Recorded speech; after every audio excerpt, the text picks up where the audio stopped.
Now, I have, of course, no quarrel with Mr. Ulam's evaluation of Lenin. Indeed, to look back upon October 1917 from the viewpoint of Lenin while he lay dying seems to me singularly appropriate. The October Revolution was certainly in Lenin's revolution, as few revolutions in history can claim to have an author. One could very well argue that without Lenin, Trotsky used to say, without Lenin and me. But one could argue that without Lenin, with just Trotsky, this revolution would never have come to pass. So it was his own, and it was his responsibility. Still, there are some points I would like to raise. In the first, Mr. Ulam has protested elsewhere against putting Lenin alongside Stalin, and I'd suggest that the kind of justification one might put into Lenin's mind while he lay dying cannot possibly be of the same kind as for Stalin. This raises a question which I had in mind while I was listening to the debate after Mr. Carr's paper. I was struck, and I've been struck before, by the fact that those who are pro and con, the both sides, who here debated almost heatedly, that they have one thing in common, namely the continuity of the revolution.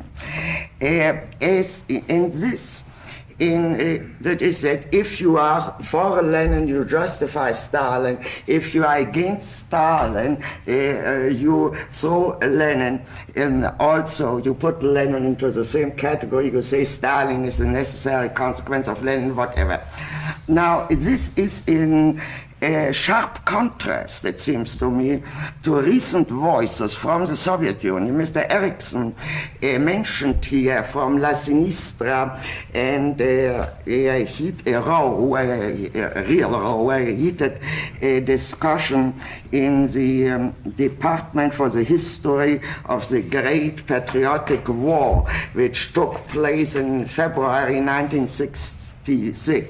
I have this here in German, and I would, trusting that all of you know German and spare me the trouble of translation, I will read to you just a few sentences just in order to show how far away the discussion which today take place in Russia are from this, what you rightly call the mainstream of Western thought. Stalin, says one of the gentlemen, hat alle polnischen Kommunisten in der Sowjetunion erschießen lassen und die Kommunistische Partei Polens für vogelfrei erklärt. Wie kann man Kommunist sein und mit Ruhe von Stalin sprechen, der die Kommunisten verraten und verkauft hat, der fast alle Delegierten des 7. Parteikongresses und fast alle auf diesem Kongress gewählten Mitglieder des Zentralkomitees beseitigt hat, der die Spanische Republik, Polen und alle Kommunisten in allen Ländern verraten hat. In short, says another, Stalin war niemals Genosse und vor allem nicht unser. And the third one says, wir haben allen Grund zu glauben, dass Stalin nicht Regierungschef wurde, um die Verteidigung des Landes vorzubereiten, sondern um sich mit Hitler zu verständigen. These are really extraordinary words from a Soviet gremium. And I quote them in order to say, Lenin, rightly or wrongly, might have believed to have laid the foundations for a long process, and to project his dream into the future was not against letter or spirit of Marxism. But even if Stalin could conceivably justify his criminal course in liquidating the peasant class, and I sympathize here with what Mr. Kennan has said so eloquently the other day, it's one of the great unsung tragedies of this century, which was unfortunately rich in tragedies. How could Stalin have been able to justify the liquidation of the party bureaucracy, the perfectly loyal communists of other countries, the Red Army, and in addition all the crimes which I just quoted from the So I don't think that even in the cautious way in which Mr. Ulam did it, that even this cautious way is open to question. My second point is that Mr. Ulam said that Lenin's opponents were helpless because he still lived in the 19th century, which with World War I had just come to an end. I happen to think that other characteristics mentioned here repeatedly, apathy, inactivity, lack of will, but above all, fear, actual fear of responsibility, were more potent factors. But I also think that Lenin himself was still a child of the 19th century, thought, though of course stripped of much of its sentimentality. Didn't he seriously think that in the society of the future you would be able to do without a penal code, since under normal, that is socialist conditions, men wouldn't know how to behave themselves according to the few moral rules known since times immemorial? And every citizen would come to the help of his fellow citizens in case someone demented should attack him, just as a man comes to the help of a woman who is molested in the street. This strikes me as a 19th century mentality, and I think there's much on Lenin to back it up. But to come back to the ascendancy of Lenin over all his opponents, inside as well as outside his party, I think if some of us here agree that revolutions are not made but happen, and that the decisive question usually is who, if anybody, steps into the power vacuum created not by conspiracy but by the disintegration of the preceding regime. Mr. Ulam said in his book that the Bolsheviks, this very marvelous book, The Bolshevik, which actually is about Lenin, that the Bolshevik did not seize power, they picked it up. And this is entirely right. The point is that Lenin was almost the only one willing to pick it up, which means to assume responsibility. And since this was not correct according to the Marxist timetable, why did it happen?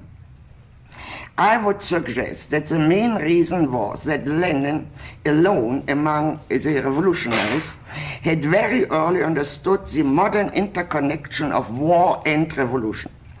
He had learned the lesson of the first Russian Revolution of 1905, and perhaps of the French Commune as well, when defeat in war had touched off revolutionary events in which the weakness of the regime, which otherwise might have lived on for considerable periods, suddenly was exposed. He alone had welcomed the outbreak of the Great War, and he expected this century to be a century of wars and revolution, as you remember, he said very early during this war. Anyhow, he associated a world war with world revolution. He may not have seized power had he not hoped. Revolutions in Western Europe would follow. And later he predicted, as Mr. Ulam quoted pretty accurately, new revolutions of yet unknown character in the East. Of course, he was wrong in the short run. He has been proved partly right, at least, to a considerable extent in the long run. And I'd suggest that it was this insight, not to be found in either Marx or Engels, which gave him the necessary confidence for the on s'engage et puis on voit. He had been prepared, I would suggest, where the others were not. My next point concerns the Soviets. Mr. Ulam is of course right, the term became almost meaningless in a very short time, but I feel he forgot to add that it was far from meaningless until Lenin had done quite a bit in order to make it meaningless. Now, quite apart from the real conflict between the Soviets and the new party, apparatus, Kronstadt, etc., he was greatly bothered by the problem of dual power. And here I'd suggest that he was very much a Marxist, and more generally a European in the continental, non-Anglo-Saxon sense. that power is indivisible, that it must be centralized, that the separation or division of powers weakens powers. All this belonged to the political staple, not only of the revolutionary, not only of Marx, of course, but of nearly all political theorists and statesmen in Europe, with the great exception of Montesquieu, who, as we all know, became influential not in France, but in the American Revolution. Also, without denying the anarchist tendency in the Soviets, I'd like to stress once more that the Soviets had been organs of order rather than of action. We heard here enough from Mr. Ferro and Mr. Anweiler about the Soviets' resolutions for constituent assembly to support this point. I don't want to go into it. My next point, I would not deny the attrition of Marxism under Stalin, but I wonder if this process began already under Lenin. The dictatorship of the proletariat, in Lenin's view, a dictatorship of the party as its vanguard, was still in accordance with Marx, I think, since the very word dictatorship, taken of course from the Roman usage, was meant to indicate its provisional character, and was still understood in this original Roman sense at the time. I would argue, I'm afraid, here somewhat seriously at odds with Mr. Ulam's book on Lenin, that Lenin's handling of the all-important question of state and political power was very much in agreement with Marx and his own theoretical view in the matter in State and Revolution. For Marx, as for Lenin, the state consisted of police and army, the means of violence to watch over laws which were made for the benefit and meant to serve the ruling class. I quote, "As long as there is a state, there is no freedom. When there is freedom, there will be no state," as Lenin put it. When Lenin called, therefore, Russia the freest country in the world, I'm afraid he actually meant that it was a country without government. Hence, when Lenin finally understood that he himself wouldn't need a government, he proclaimed in his polemics against Kautsky in 1918, a power, I quote, "seized by force and restrained by no law." This was precisely what he understood by state power, namely a coercive apparatus where the laws were only a kind of hypocrisy. And since he did not understand power, as I believe, and Marx didn't understand power, or especially state power either, Marx has hardly bothered to think about this matter, he sincerely and finally, I think desperately, believed that it could be checked, power, and restrained by discipline and revolutionary morality. In short, it was because he shared Marx's anarchistic estimate of state power that his government turned immediately into an apparatus of oppression. However, confronted with the reality of Russia, Lenin added one important thought to the essentially Marxian estimate of the role of the state. He held in State and Revolution, and I quote, that the proletariat needed state power, the centralized against centralized organization of power, an organ of violence, also not merely in order to suppress the resistance of the exploiter, but also, and this is new, in order to guide the immense masses of the people, the peasants, the petty bourgeoisie, the half-proletarians, in the task of getting the socialist economy going.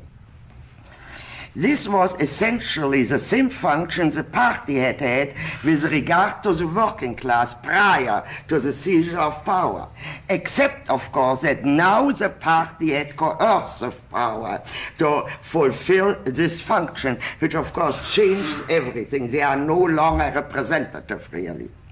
In other words, there was a positive function of this coercive power, an eminently practical one if it should work, except that from this viewpoint, it looked as though Russia was not so much skipping the capitalist stage as Marx had hoped, as going through that stage of enlightened despotism with its mercantile systems, now called state capitalism, which had preceded the capitalist development in Europe and been abolished by the French Revolution.